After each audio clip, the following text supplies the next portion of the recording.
Khofifah Indar Parawansa, Gubernur Jawa Timur, memastikan dirinya masih menjabat sampai 13 Februari 2024 nanti, setelah adanya putusan Mahkamah Konstitusi yang mengabulkan sebagian uji materi Pasal 201 Ayat 5 Undang-Undang Nomor 10 Tahun 2016 tentang Pilkada Serentak.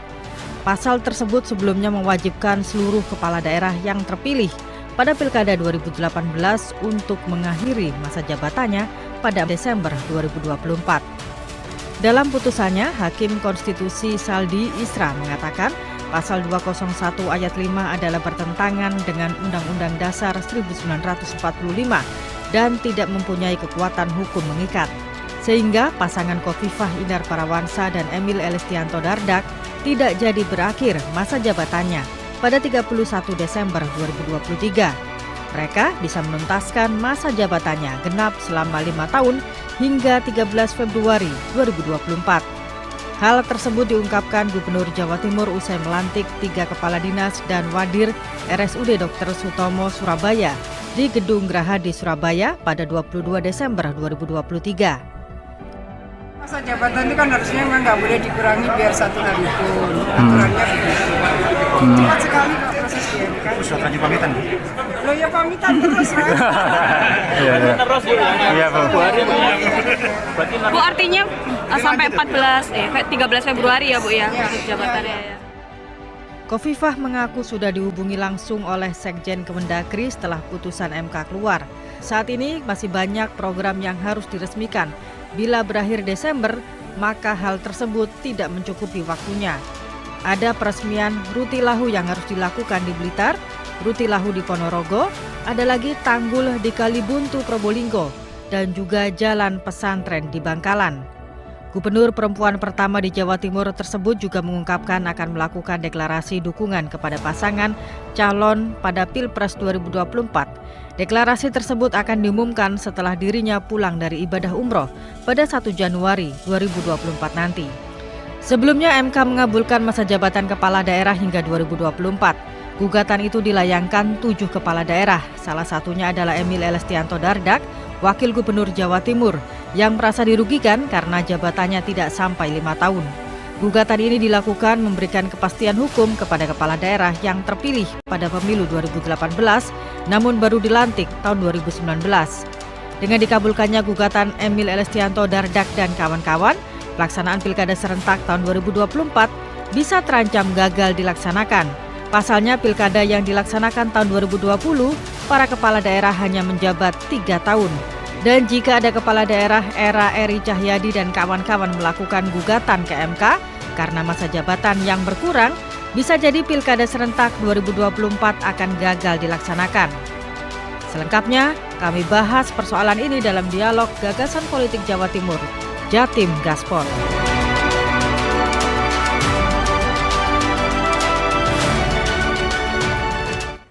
Selamat malam pemirsa, selamat berjumpa dalam program Jatim Gaspol, Gagasan Politik Jawa Timur. Nah pemirsa, seperti yang tadi sudah kita simak bersama dalam tayangan di awal Jatim Gaspol tadi, kita akan membahasnya, dampak gugatan MK Emil Dardak bisa tertunda Pilkada Serentak.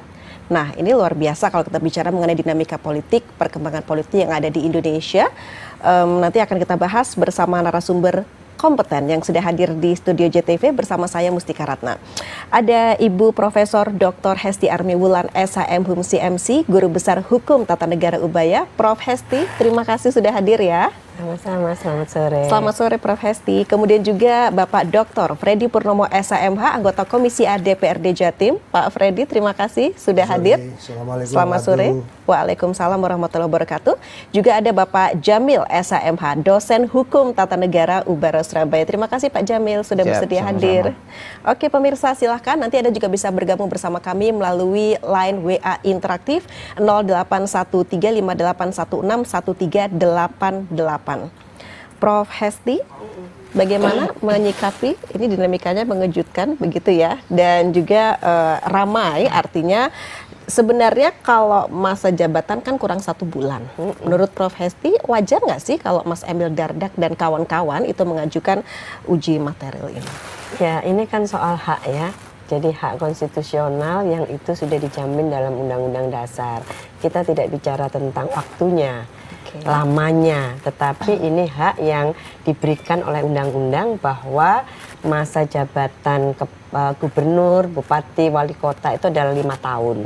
Nah, artinya sejak pelantikan sampai berakhirnya masa jabatan itu harus tuntas 5 tahun. Nah, kalau kemudian ternyata dalam masa jabatannya itu belum 5 tahun kemudian diberhentikan karena undang-undang, nah ini berarti undang-undangnya yang harus kita persoalkan, ya. Nah, jadi apa yang dilakukan oleh Pak Emil ke MK, saya kira itu adalah menjadi hak konstitusional dari gubernur, bupati, wali kota dan wakilnya untuk memperoleh hak konstitusional selama 5 tahun itu. Oke, artinya itu sah-sah saja begitu ya, karena memang mereka semacam memperjuangkan hak yang memang harus mereka peroleh seperti ya, itu. Karena di pasal 201 semua ya, 201 itu kan pasal yang membicarakan tentang pelaksanaan pemilihan gubernur, bupati, wali kota secara serentak. Ya. Nah, di situ tidak dibahas satupun mengenai masa berakhirnya jabatan gubernur, bupati, wali kota sebelumnya.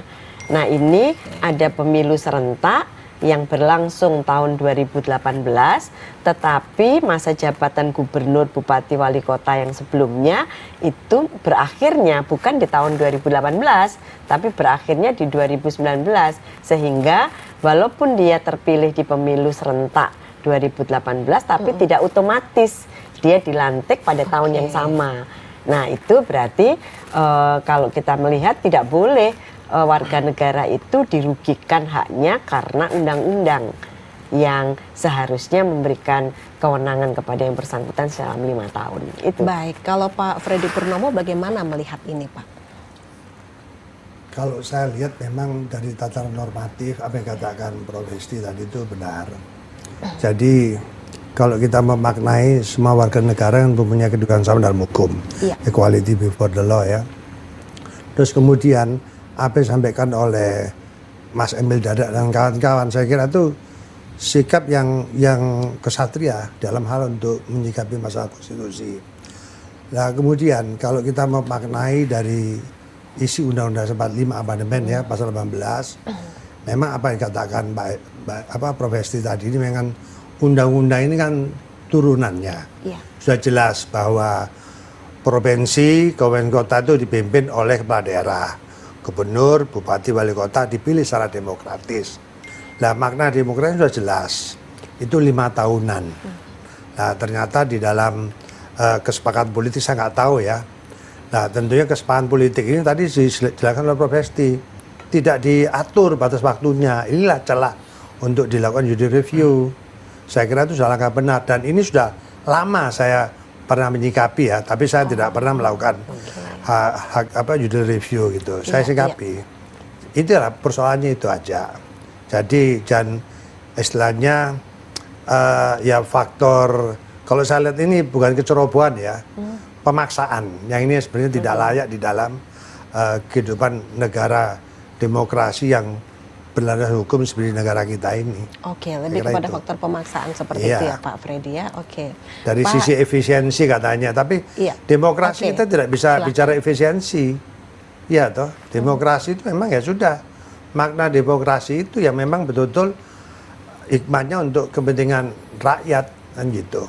Oke, jadi sudah tidak lagi efisiensi, artinya memang harus mereka bisa menyelesaikan tugas yang sudah diamanatkan selama 1 periode penuh, yaitu 5 tahun. Begitu ya Pak Freddy ya. Oke, baik pemirsa, tetaplah bersama kami. Usai jeda berikut, Jatim Gaspol, Gagasan Politik Jawa Timur akan kembali hadir ke hadapan Anda.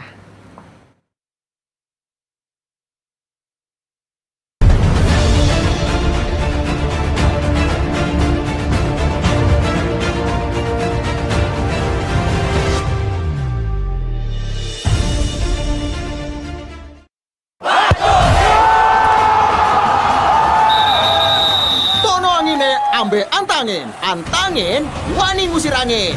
Bonek ngombe antangin. Wani, antangin, wes bablas angin. Perwakilan FIFA melakukan sidak ke Stadion Gelora Bung Tomo Surabaya Senin siang.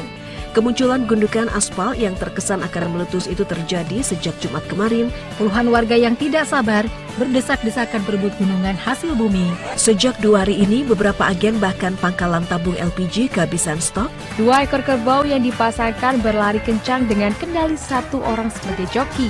30 varietas anggur. Sebagian besar anggur yang dibudidayakan adalah dari luar negeri.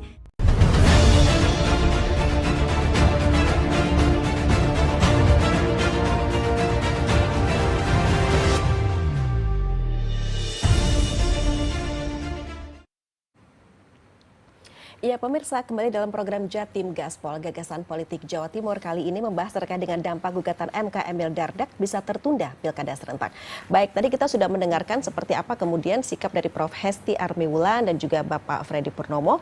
Melanjutkan ke Pak Jamil. Pak Jamil yang juga mantan komisioner Bawaslu di Sidoarjo. Oke. Bocor ternyata. Bocor Pak, kalau dengan media itu hal yang tadinya tertutup bisa tahu semua kita. Oke, Pak Jamil seperti apa artinya Bapak memaknai ini? Apakah kemudian ketika ini dilakukan dan keputusannya ada pada tahun politik, ini tidak bermuatan politis, seperti apa? Kalau saya menilai putusan MK ini perlu diapresiasi, tidak ada muatan politik saya pikir. Tetapi memang pembentuk undang-undang itu kurang cermat di dalam mengatur tentang tahapan keserentakan pemilu. Kenapa kurang cermat? Karena memang ada celah sebetulnya, seandainya ditambahlah 1 ayat umpama ya, di 6 itu umpama, bagi yang dilantik di 2019, maka kemudian jabatannya sampai 2024. Artinya penuhlah 5 tahun umpama. Tambah 1 ayat, saya pikir nggak akan mempengaruhi atau merusak tahapan pilkada, saya pikir. Gitu loh. Jadi bagus. Kalau kemudian kita melihat pertanyaannya mbaknya tadi, kepentingannya Mas Emil dan Ibu Gubernur yang hanya pada sampai Februari ya. Tetapi kan putusan ini sifatnya erga omnes. Tidak hanya mengikat pada pihak-pihak yang menggugat saja, tapi semua kepala daerah yang terpilih di 2018 dan dilantik di 2019 ikut mendapat barokahnya dari putusan MK ini menurut saya. Jadi tidak hanya kepentingan Gubernur Jawa Timur saja sebetulnya, tapi erga omnes sifatnya. Baik, gitu. Nah begini Pak Jamil, para kepala daerah itu kan ada yang memang mereka menyesuaikan program kerjanya selesainya dengan berakhirnya masa jabatan. Begitu taruhlah awalnya akhir Desember 2023. Artinya semua program kerja sudah selesai dilaksanakan.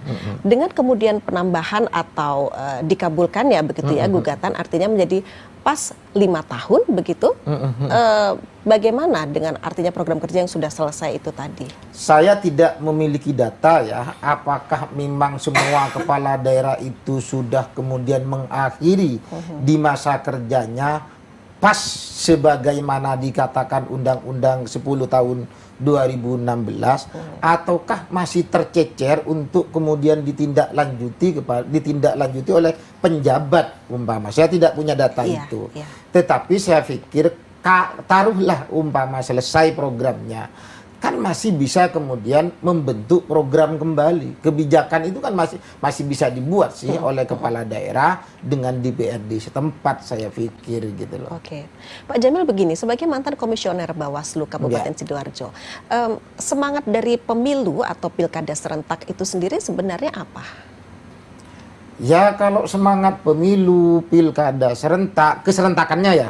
Kalau keserentakannya itu kan macam-macam. Ada efisiensi, baik keuangan maupun waktu. Dulu pilkada itu sebelum diserentakkan ditata seperti ini, kan hampir tiap hari ada pilkada dulu itu. Sehingga kayaknya Indonesia ini kok ribut terus dengan pilkada gitu loh. Sehingga akhirnya ditata gitu loh. Untung kemudian penataannya tidak dibarengkan dengan pemilu sehingga 7 kota. 5 kota aja sudah banyak yang meninggal kan begitu. Akhirnya kemudian pilkadanya masih ada jedah lah. meskipun dimaknai serentak dalam 1 tahun yang sama, begitu kira-kira. Oke, baik. Nah, kalau menurut Pak Freddy seperti apa nih? Artinya dengan masa jabatan yang tadinya sudah berakhir di akhir Desember, program kerja sudah selesai, kemudian ternyata dengan adanya gugatan yang dikabulkan oleh MK, berarti masih ada masa untuk mereka membenahi program kerja atau seperti apa? Jadi Pak gini, Freddy?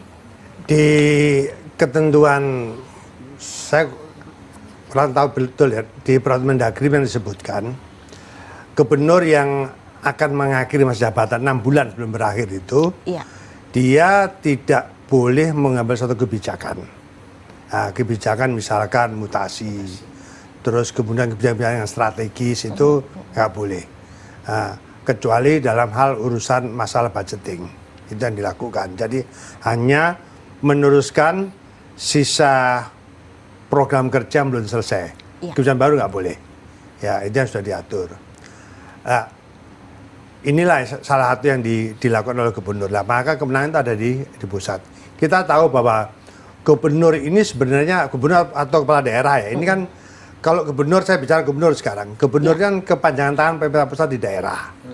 Makanya delegasi kewenangan itu memang kan dibatasi, hanya urusan konkuren. Nah, makanya di dalam penyelenggaraan yang sifatnya hal-hal strategis itu tentunya sudah diatur. Kalau saya lihat di dalam konteks masa priorisasi, ya saya kira itu tadi yang disampaikan, kita harus menghormati hak demokrasi, terus kemudian celah daripada pembuat undang-undang yang kurang cermat. Ini yang akhirnya sekarang yang terjadi itu. Baik. Jadi pada intinya gubernur ini kan jabatan politis, ya. Di politis dipilih 5 tahunan. Saya kira itu menjadi salah satu introspeksi daripada pembuat undang-undang. Jadi kalau saya bicara masalah kecerobohan, ini harus betul-betul disikapi yang kehati-hatian. Ya, tapi kalau menurut Pak Freddy, apakah ini keputusan politis? Saya lihat ya, kesepakatan politis yang terjadi di tingkat pusat. Tetapi dia tidak melihat celah bagaimana menyumbang satu regulasi yang ada di dalam undang-undang. Nah, akhirnya ada celah hak uji materi itu. Sebenarnya kalau mau saya kupas ya, apalagi dengan Prof. Hesti ini kan banyak hal. Kayak PJ pun saya sikapi. Masalah PJ juga sama sebenarnya. Ada hal yang dilanggar. Gitu loh. Tapi kita hari ini bicara konteks masalah asumsi MK tentang masalah jabatan kepala daerah. Nah, kemudian dengan adanya keputusan ini terkait dengan uji materi, ini kan pada saat masa-masa pileg dan juga pilpres. Ini berarti seperti apa? Ada muatan politisnya juga atau bagaimana, Pak Freddy? Menurut Bapak? Produk hukum ini kan muatan politis. Nah, cuma muatan politis yang tidak tidak cermat, saya bilang. Ya, membuat schedule. Saya katakan bahwa bicara demokrasi kita jangan bicara masalah efisiensi. Kita bicara masalah kepentingan dan kebutuhan. Ya, anytime sekarang kita lihat aja di negara-negara yang sudah berkembang ya, sistem parlementer itu, bisa jadi sebelum akhir masa priorisasinya Perdana Menteri mundur, dilakukan segera pemilihan umum. Itu biasa. Saya kira biasa. Nah, cuma di negara kita ini kan semuanya kan di pola secara langsung ya. Makanya saya bilang dalam sistem demokrasi apalagi gubernur ini kan tidak mempunyai otoritas seperti halnya kabupaten kota. Saya bukan karena DPRD provinsi ya. Seharusnya itu pilihan terwakilan.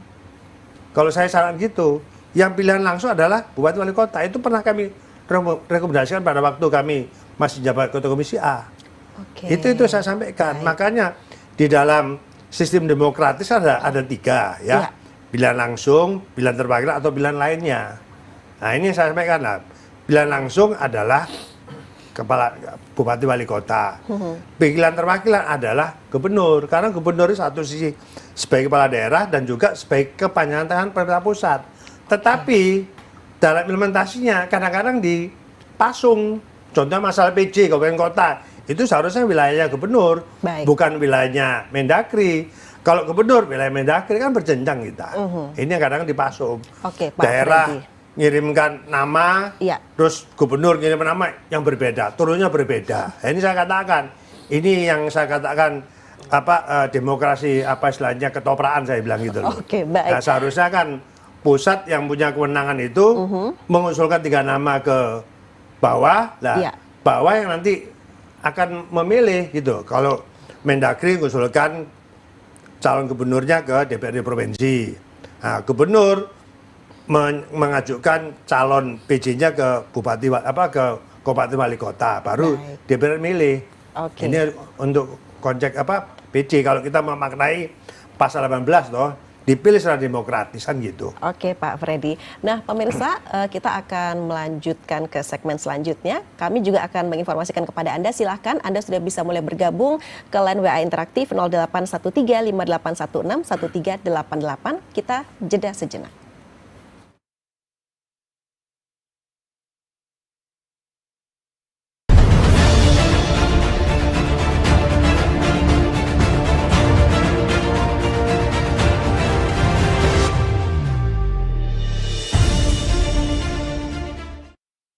Kirain po, taunya Fresh Care Smash yang lagi viral. Fresh Care Smash 4-in-1. Tren baru, double inhalernya unik, nonjok segernya. Bisa buat ngerok, sampai pijit. Keren dan stylish. Fresh Care Smash, ekspresikan gayamu. Keluarga nomor 1. Rasa nomor 1. Kesehatan nomor 1. Apapun nomor satunya, Madu TJ pilihanku. Madu TJ, madu pilihanku. Dilaporkan seorang warga dari Lamongan sedang mencari jodoh. Termai ada cong sembako dolala. Cek larang iki sembako nang kono. Kok dapat info sembako juga? Semua ada Dani. Info apa mana? Macet bisa. Info jualan. Oh iya, video callan ngobrol sama hostnya. Ya cuma penting nggak penting. Yang pasti juga bagi-bagi voucher pulsa, ada kuisnya. Makanya nonton terus, penting nggak penting. Tetap penting.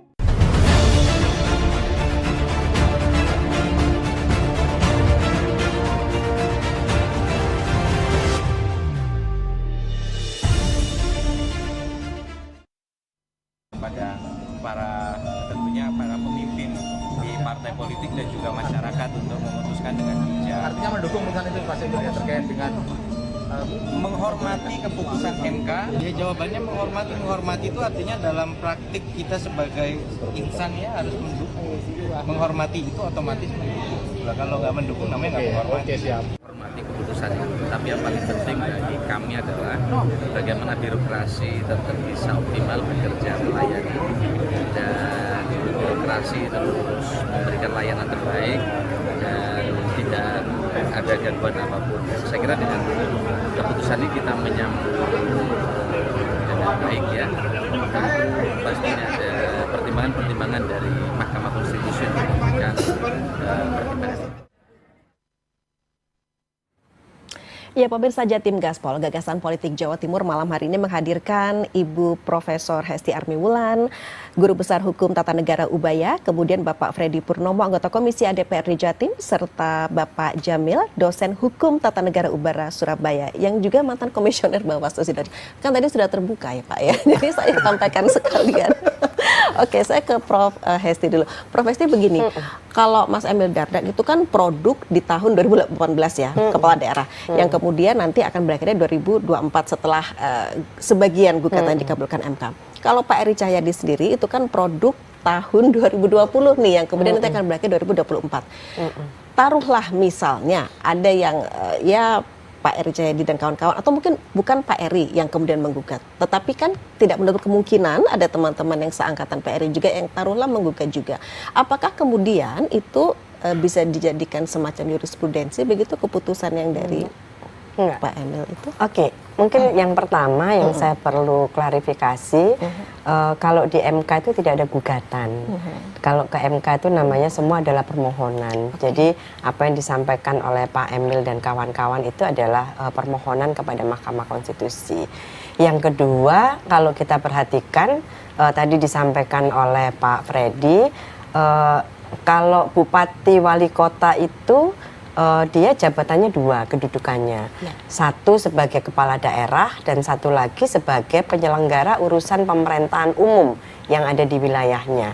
Kalau gubernur itu kedudukannya tiga, sebagai kepala daerah, sebagai wakil pemerintah pusat, dan satu lagi sebagai penyelenggara pemerintahan umum yang ada di wilayah provinsi. Artinya sekarang ini tidak ada lagi pilkada.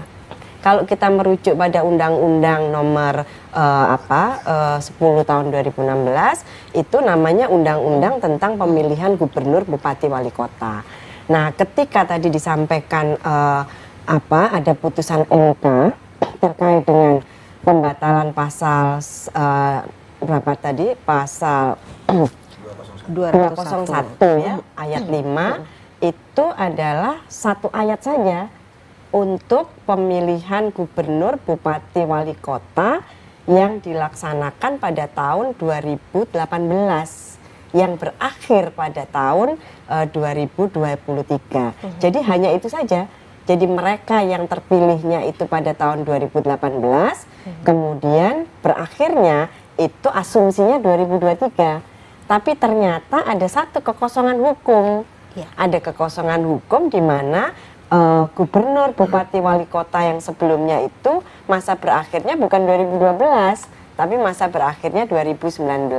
Nah, itu adalah kekosongan hukum yang tidak diantisipasi dari ketentuan pasal 201 ayat 5. Jadi kalau kita perhatikan di sini tidak kemudian mutatis mutandis berlaku untuk Pak Eri yang kemudian terpilihnya di tahun 2020. Karena itu ada ayat yang berbeda. Karena pasal 201 itu kalau tidak salah ayatnya itu sampai 9. Iya. Sampai penentuan pejabat gubernur, bupati, wali kota. Jadi ini hanya berlaku untuk mereka yang terpilih di tahun 2018 saja. Oke. Makanya ada 48 ya, 48 gubernur dan bupati wali kota. Baik, kalau menurut Prof Hesti sendiri seperti apa dengan adanya putusan ini keluar saat ini begitu di saat Pileg dan Pilpres, apakah kemudian ini ada muatan politisnya? Kalau yang ditanya saya sebagai pakar hukum tata negara, kami melihatnya adalah dalam konteks normatif. Bahwa putusan Mahkamah Konstitusi itu berdasarkan Undang-Undang Dasar disebutkan ini adalah memeriksa dan mengadili pada tingkat pertama dan terakhir dan putusannya bersifat final. Jadi ini aspeknya adalah aspek yuridis putusan pengadilan.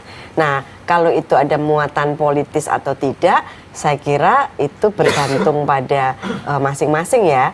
Tapi kalau kita kembali lagi pada asas pemilihan umum yang disebutkan di pasal 22E Undang-Undang Dasar Negara Republik Indonesia tahun 45 menentukan bahwa asas pemilihan umum itu adalah langsung, umum, bebas, rahasia, jujur dan adil. Dan mereka sebagai pejabat publik, gubernur, bupati, wali kota itu harus netral. Tidak boleh kemudian mereka ikut-ikut, berarti di sini kebebasan itu tidak terjamin. Karena ini bicara kedaulatan rakyat, kemudian kebebasan itu adalah harus terjamin. Bicara demokrasi tanpa kebebasan tidak ada demokrasi. Itu hanya demokrasi dalam konteks artifisial saja. Gitu.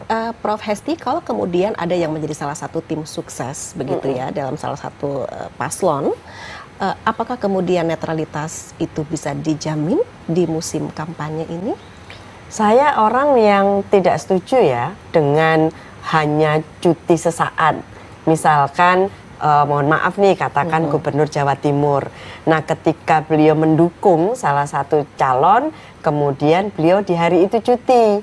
Nah, di saat cuti itu kemudian kampanye itu kan tetap melekat. Bahwa jabatan gubernur itu adalah 5 tahun, melekat pada individu yang bersangkutan dalam konteks kapanpun. Jadi kalau namanya cuti 1 hari, 2 hari, dan pada saat cuti itu kampanye tetap melekat. Dia adalah sebagai pejabat publik gitu ya. Nah, jadi menurut saya ketika itu dilakukan oleh bupati, wali kota, gubernur, masyarakat tidak memahami bahwa dia sedang cuti.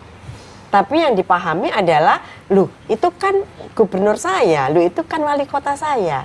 Ya, kok dia melakukan kampanye untuk paslon tertentu? Menurut saya di situ asas netralitas sudah tercederai. Ini pendapat saya ya, ketika melihat gubernur, bupati, wali kota yang sudah jelas-jelas ini adalah amanat konstitusi.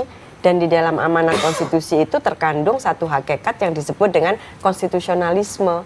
siapapun penyelenggara negara, apakah dia di level pusat sampai dengan level daerah, mereka harus menunjukkan negarawannya bahwa ini adalah pesta demokrasi dan memberikan kedaulatan kepada rakyat. Kedaulatan tertinggi ada di tangan rakyat dan rakyatlah yang akan menentukan. Nah, pejabat publik kalau sekarang Bu Khofifah, Pak Emil itu diperpanjang sampai Februari, maka untuk menunjukkan beliau itu adalah negarawan dan beliau sudah mendapatkan haknya, ya, karena Undang-Undang Dasar, sekarang biarlah rakyat juga mendapatkan haknya untuk bisa menggunakan suaranya, menggunakan ruang kebebasan di dalam forum demokrasi itu. Oke, gitu. baik. Kalau menurut Pak Jamil sendiri seperti apa kalau kemudian salah satu menjadi tim sukses dari pasangan calon presiden dan wakil presiden? Kita bicara mengenai netralitas begitu. Sementara sekarang musim kampanye, Pak Jamil. Baik, sebelum ke netralitas, saya ingin menanggapi tentang bagaimana kalau kemudian Pak Edi Cahyadi, Gus Muhdor, bupati saya, ikut menggugat umpama. Oke. Begini. Gugatan itu sebetulnya batu ujinya kan pada pasal 28D diantaranya, yang di situ ada jaminan kepastian hukum bagi setiap orang, kira-kira begitulah. Nah, apa yang kemudian tidak pasti desain di pasal 201 ayat 5 itu memang tidak pasti. Kenapa? Karena didesain 5 tahun, tetapi dapatnya ternyata tidak 5 tahun, kan begitu? Ketidakpastiannya. Kalau yang kemudian yang di 2020 itu sudah pasti tidak dapat 5 tahun dan didesain tidak mendapat 5 tahun. Artinya di pertimbangan putusan Mahkamah Konstitusi sudah jelas itu. Artinya saya pikir tertutup untuk Pak Edi Cahyadi, Gus Muhdor untuk kemudian melakukan permohonan uji materi atas itu. Pak Jamil begini, kalau berkaitan kemudian, dengan kepastian iya, hukum. kalau kemudian yang 2020 itu kan memang tidak sampai 5 tahun. Apakah kemudian itu tidak bisa dikatakan untuk mereka menyalahi undang-undang atau gimana? Tapi tidak berdasar pasal 201 ayat 5, ada pasal ayat yang lain. Jadi untuk hasil pemilihan serentak tahun 2020 yang berakhir di 2024, maka kalau mereka akan mengajukan permohonan bisa dilakukan permohonan lagi, tapi tidak menggunakan batu ujinya itu adalah sama, beda sama dengan ketika dulu itu tentang executive review pernah bahwa peraturan daerah kabupaten kota itu bisa dibatalkan oleh gubernur. Kemudian peraturan daerah gubernur itu bisa dibatalkan oleh Mendagri. Nah, kemudian asosiasi bupati wali kota mengajukan permohonan ke MK untuk membatalkan pasal 251 Undang-Undang 23 2014 itu yang dibatalkan ayat 2. Ayat 1-nya masih berlaku untuk Perda Gubernur. Nah, jadi kemudian gubernur ini, asosiasi gubernur mengajukan permohonan untuk membatalkan pasal 251 ayat 1. Jadi artinya masih ada potensi, Prof, untuk bisa menggugat bisa. Bisa. Bahkan jadi di ayat 5 ini pun sudah berkali-kali diuji juga. Ada Bupati Laut macam-macam. Halmahera juga pernah. Tetapi yang kemudian dikabulkan di gugatannya yang Mas Emil Dardak ini. Kalau kemudian Gus Muhdor umpama Pak Edi Cahyadi sebetulnya di pertimbangannya sudah jelas kalau kemudian didasarkan pada kepastian hukum pasal 28D. Tetapi kalau dia mau menggugat lagi harus mencari alasan yang berbeda dan saya kayaknya sulit, harus cerdas betul lah. Untuk kemudian menggugat lagi harus cerdas betul. Begitu saya pikir. Oke, terkait dengan netralitas. Terkait netralitas, Pak Jamil, kalau yang ditanyakan jaminan, nggak ada yang bisa menjamin netralitas itu. Karena penggunaan kekuasaan untuk mempengaruhi keterpilihan orang itu sifatnya macam-macam. Sifatnya politis, sifatnya intelijensia, sifatnya kolutif, dan lain sebagainya. Bawaslu pun, saya yang pernah jadi Bawaslu umpama, mencari bukti netral bahwa orang ini tidak netral kesulitan. Karena memang bawah tanah gerakannya. Nggak mungkin bisa menjamin. Dan itu saya pikir kelemahan hukum terletak di situ. Kayak ini, tentang dinasti politik umpama. Dinasti politik ini di pilkada kan dulu juga sudah pernah diatur. Ya kan, ke atas, ke bawah, ke samping kan begitu. Dibatalkan oleh Mahkamah Konstitusi. Kenapa dibatalkan? Karena pengaturan itu melanggar hak asasi manusia itu sendiri. Tidak boleh orang dilarang untuk mencalonkan kepala daerah karena terlahir dari seseorang yang jadi kepala daerah. Tidak boleh anak presiden dilarang karena dia jadi anak presiden. Bukan dosa kelahiran gitu loh.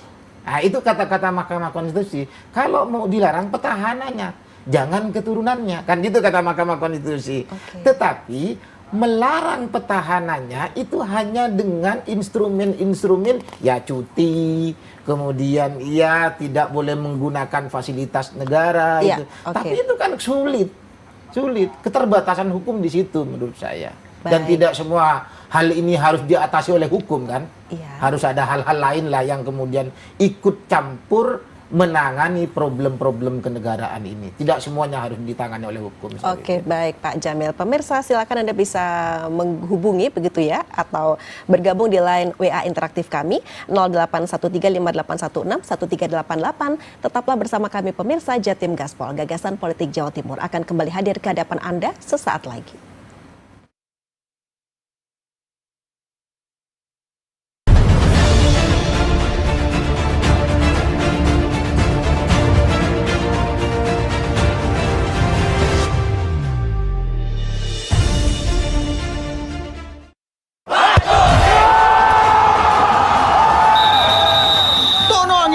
Ambe antangin, wani ngusir angin. Bonek ngombe antangin. Wani antangin, wes bablas angin.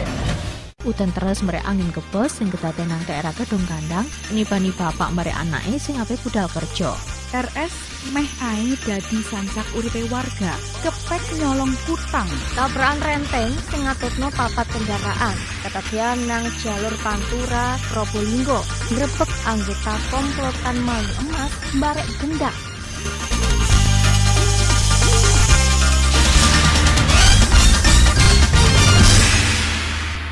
Perwakilan FIFA melakukan sidak ke Stadion Gelora Bung Tomo Surabaya Senin siang. Kemunculan gundukan aspal yang terkesan akan meletus itu terjadi sejak Jumat kemarin. Puluhan warga yang tidak sabar berdesak-desakan berebut gunungan hasil bumi. Sejak 2 hari ini, beberapa agen bahkan pangkalan tabung LPG kehabisan stok. 2 ekor kerbau yang dipasangkan berlari kencang dengan kendali 1 orang sebagai joki. 30 varietas anggur. Sebagian besar anggur yang dibudidayakan adalah dari luar negeri.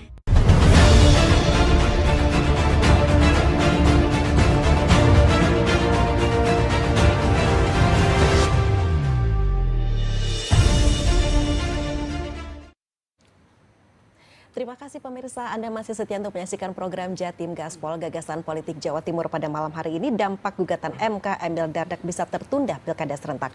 Baik 081358161388 sudah banyak pemirsa yang bergabung, tapi harus kami filter karena juga waktu juga ya begitu.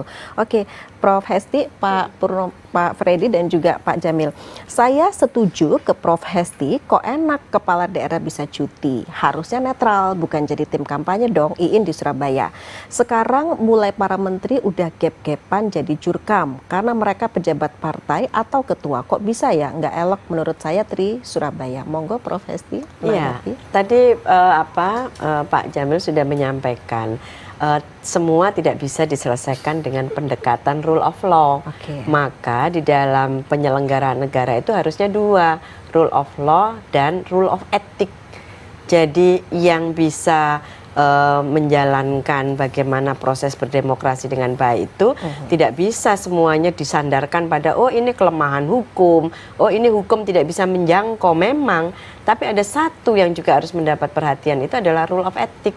Makanya di dalam penjelasan Undang-Undang Dasar 1945 disebutkan sebaik-baiknya pasal aturan yang di dalam peraturan perundang-undangan semuanya itu bergantung pada semangat penyelenggara negara.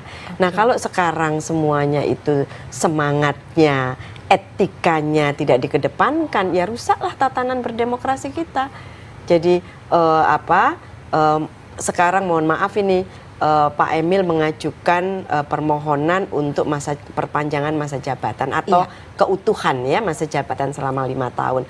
Tetapi menjelang ini beliau ternyata posisinya sudah menjadi secara tegas itu ya, sudah menjadi juru bicara ya dari calon wakil presiden.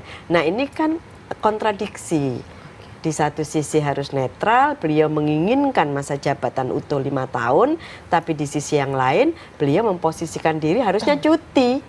Berarti ketika dideklarasikan menjadi juru bicara, beliau harusnya cuti sepanjang itu. Kecuali kalau cutinya cuma 1 hari ketika dampingi, besok tugas lagi gitu ya. Nah itu dilakukan. Apalagi sekarang ada calon presiden yang juga masih menteri, ada calon wakil presiden yang juga masih menteri gitu ya. Nah, bagaimana ini menunjukkan netralitas dan tidak menggunakan seluruh perangkat yang dimiliki oleh fasilitas negara ya untuk kepentingan itu. Oke, baik. Kalau Pak Freddy jangan membahas ini dulu, kita bicara yang tadi terkait dengan netralitas itu sendiri. Bagaimana sih kemudian Pak Freddy menilainya begitu dengan ada netralitas di musim kampanye ini? Makanya kita ini kan basic kita ini kan hukum semua ya. Hukum ini kan bicara kepastian, rule of law. Kadang-kadang mereka yang membuat kebijakan, kan kita ingat Presiden Jokowi dulu pernah menyampaikan bahwa pejabat publik tidak boleh merangkap sebagai pimpinan parpol. Tapi faktanya sekarang semua jadi pejabat publik. Loh, saya tidak dalam artian menaifkan ya. Ini yang saya anggap tidak konsistensi. Terus kemudian kepala daerah itu adalah pembina ASN. ASN harus netral. Lah di mana netralitasnya? Kalau pimpinannya aja salah satu jadi jubir misalkan, maju sebagai calon misalkan ya, atau calon kepala negara lah gitu. Di mana netralitasnya? Ini saya bilang kadang-kadang kita nggak konsisten ya, dikatakan negara hukum ya, ternyata hukum tidak dihormati gitu loh. Ini yang saya katakan ya. Ya kalau bahasa tadi kalau Jawa Timur saya bilang ketopraan semua lah. Ya ini yang saya bilang butuh ada konsistensi. Kalau kita bicara rule of law atau rule of ethic, ya itu tadi etika kita ini kan bukan hanya saat sekarang menjabat, ini kan demi keberlangsungan negara seterusnya nanti kan gitu. Kalau kita sekarang sudah tidak memberikan satu petua yang tidak konsisten, terus bagaimana kelanjutannya? Baik. Intinya itu aja saya bilang. Kalau Pak Freddy seperti apa ini pendapatnya kalau misalnya yang kepala daerah produk tahun 2020 mengajukan gugatan? Jadi gini. Saya kalau nggak salah membaca surat keputusan kepala daerah ya, itu bunyinya SK Presiden 5 tahun. Contohnya Pak Erik itu sebagai wali kota dan wakil wali kota ya, itu dipilih masa periodenya 2020-2025. Nah, konsistensi daripada priorisasi harus dilaksanakan. Tetapi di dalam satu proses perjalanan ada diskresi terkait masalah konstitusi ya. Ya ini saya anggap memang bertentangan. Seharusnya tidak lazim dilakukan. Makanya saya bilang hal gini yang tidak konsisten gitu. Jadi ada celah-celah hukum yang mereka tidak cermat di dalam masalah menyikapi tentang kebijakan demokrasi ya. Itu. Kalau menurut saya apakah Pak Erik Cahyadi, mohon maaf mungkin saya beda dengan Prof. Hesti ya. Ada celah untuk bisa melakukan judicial review. Ada celah. Untuk yang 2020? Iya, 2020. Karena kalau saya nggak baca itu tadi kalau saya baca 2020 sampai 2025. Jadi ada celah. Kalau misalnya ada celah untuk mengajukan permohonan tadi ya Prof. Hesti, ya artinya tidak ada gugatan, istilahnya adalah permohonan begitu ya ke MK.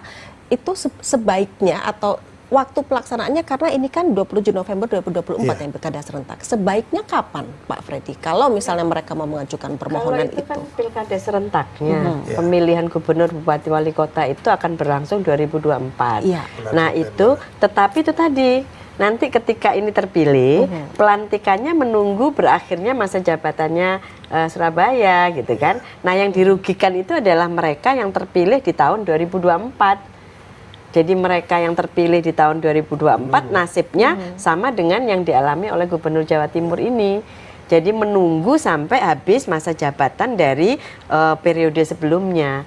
Nah ini yang kemudian harus diantisipasi dengan adanya permohonan yang sudah disampaikan oleh Pak Emil dan kawan-kawan ini. Jadi mungkin sebelum diajukan ke MK, ini undang-undangnya sudah ada perubahan untuk mengantisipasi yang mereka terpilihnya di 2024 tetapi baru dilantik 2025. Menunggu habis waktu dari masa sebelumnya. Masa sebelumnya ya, profesi. Oke, kalau Pak Freddy menambahkan seperti apa? Iya, saya kira itu sama. Jadi mengantisipasi memang harus ada perbaikan regulasi. Saya kira itu gitu. Kalau selama itu belum dilakukan ya celah untuk mengajukan permohonan hak uji materi bisa. Saya kira itu. Masih ada waktu begitu ya? Masih ada waktu. Bukan oleh Pak Eri, oleh yang terpilih di 2000. Oleh yang baru ini nanti. Iya, jadi dia tidak mau kalau dia dilantiknya itu di 2025, maka harusnya berakhir 2030 ya kan? Itu. Bukan di 2029. Oke, baik Prof Hesti. Pemirsa, masih ada satu segmen terakhir dalam program Jatim Gaspol, Gagasan Politik Jawa Timur malam ini. Kami akan segera kembali sesaat lagi.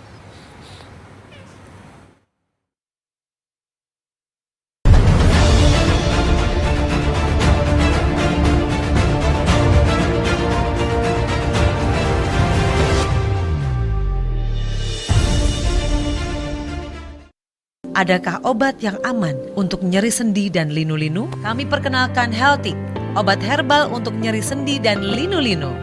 Kandungan bahan alami dalam Healthic dipercaya mempunyai khasiat membantu menormalkan kadar asam urat dalam tubuh serta membantu mengatasi nyeri sendi dan radang pada leher, punggung, tangan, jari-jari, lutut, serta kaki yang sulit berjalan dan berdiri karena nyeri ataupun linu-linu. Nyeri sendi dan linu-linu, Healthic solusinya. Surabaya menjadi daerah dengan UMK tertinggi di Jatim. Usaha pembuatan lentera delman ini mendapatkan tempat tersendiri di hati pelanggan mereka. Akibat pengeroyokan, 2 anggota Satpol PP harus mendapatkan perawatan di rumah sakit. BPIH tahun 2024 telah ditetapkan oleh pemerintah. Sebuah truk tronton syarat muatan menabrak mobil pickup dan 2 buah warung yang Inilah pohon Natal dari hasil bumi yang berupa tumpukan jagung yang disusun sedemikian rupa oleh panitia.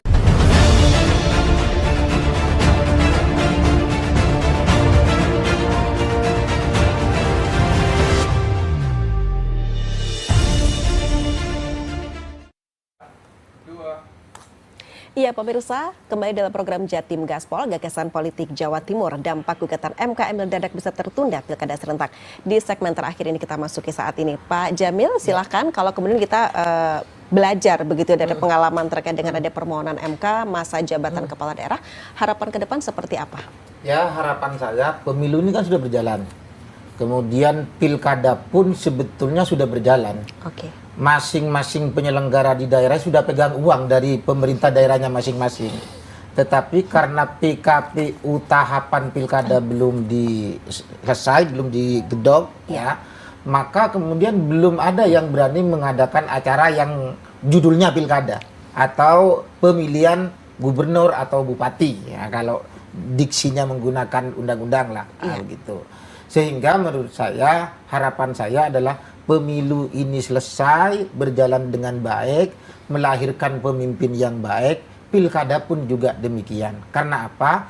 Karena hari ini adalah keserentakan terakhir untuk menuju ketertiban penyelenggaraan pemilu maupun pilkada secara serentak, nasional, kemudian ya 5 tahunan terus. Dan tertib gitu. Oke, tertib selama 5 tahun, tidak ada yang terpotong. Kalau hari ini baik, insya Allah kedepannya pun juga akan menjadi presiden yang baik pula. Oke, baik. Pak Jamil SHMH, terima kasih. Pak Freddy, harapannya bagaimana? Jadi gini, di dalam konteks untuk penyelenggaraan pemilu ya, apakah pemilu legislatif maupun pilkada, tentunya ujung-ujungnya adalah berpasti negara memberikan kesejahteraan pada masyarakat. Lah, makna itu kan harus didasari dengan kondisi yang ada. Nah tadi kata Pak Jamil terkait penyelenggaraan pilkada memang benar. Jadi ada dana sharing ya yang dikeluarkan oleh pemerintah provinsi yang tadi 3,5 triliun kami kepras jadi 1,1 triliun gitu. Nah ini kan uang rakyat ya, uang rakyat. Makanya kalau kami yang di provinsi, jadi ada penyelenggaraan pemilu tidak harus semuanya serentak. Baik. Khusus untuk pilihan gubernur, sekali lagi, kita nggak punya wilayah, ya. Kita nggak punya wilayah. Makanya pilihan gubernur ini seharusnya kembali ke DPRD. Ya, apalagi sekarang istilahnya bahwa gubernur ini adalah kepanjangan tangan penguasa di bawah. Baik, Pak. Seharusnya nggak ada pilihan. Oke. Ya toh, nggak ada pilihan, bisa aja ditunjuk oleh gubernur. Bahkan DPR pun juga provinsi juga nggak ada, ya Besti. Iya toh, yang ada DPRD kan hanya Kabupaten Kota sama RI gitu loh. Karena kan gubernur kan sebagai wakil pusat di daerah. Oke, jadi seperti ya Pak Freddy ya. Baik, terima kasih Bapak Dr. Freddy Purnomo SHMH. Prof Hesti, silahkan. Ya, kalau saya Harapannya. seperti ini ya, bahwa pemilihan umum itu adalah esensi penting dari sebuah negara yang menamakan dirinya demokrasi. Nah, hanya saja memaknai demokrasi itu tidak boleh hanya sekedar demokrasi dalam konteks prosedural, tetapi juga substantif. Artinya, kalau Indonesia ini menyatakan dirinya sebagai negara demokrasi, tidak hanya sibuk dalam konteks pemilihannya gitu ya, menyiapkan uangnya. Pemerintah pusat itu menggelontorkan uang ratusan triliun ya. Tetapi yang paling penting itu adalah civil society. Demokrasi ini akan berjalan baik, pemilihan umum apakah presiden, legislatif, gubernur, bupati, wali kota itu mengandung nilai substantif ketika masyarakat itu memiliki kesadaran politik yang baik. Dan kesejahteraannya itu juga makin meningkat. Uangnya digelontorkan banyak, tetapi kondisi masyarakatnya tidak berubah, maka yang terjadi pemilu itu hanyalah sekedar formalitas dan masyarakat tidak bisa menikmati hakikat dari pemilihan umum itu sendiri. Jadi menurut saya pemilihan umum itu harus betul-betul dimaknai sebagai pesta demokrasi yang menjunjung tinggi kedaulatan rakyat. Baik, terima kasih Profesor Dr. Hesti Armiwulan SHM HUM CMC. Pemirsa, sampai di sini kebersamaan kita dalam program Jatim Gaspol, gagasan politik Jawa Timur yang dapat Anda saksikan hanya di JTV. Pastikan pemirsa Anda menyaksikan terus JTV, saluran pemilu serentak 2024. Saya Mustika Ratna, selamat malam pemirsa, sampai jumpa.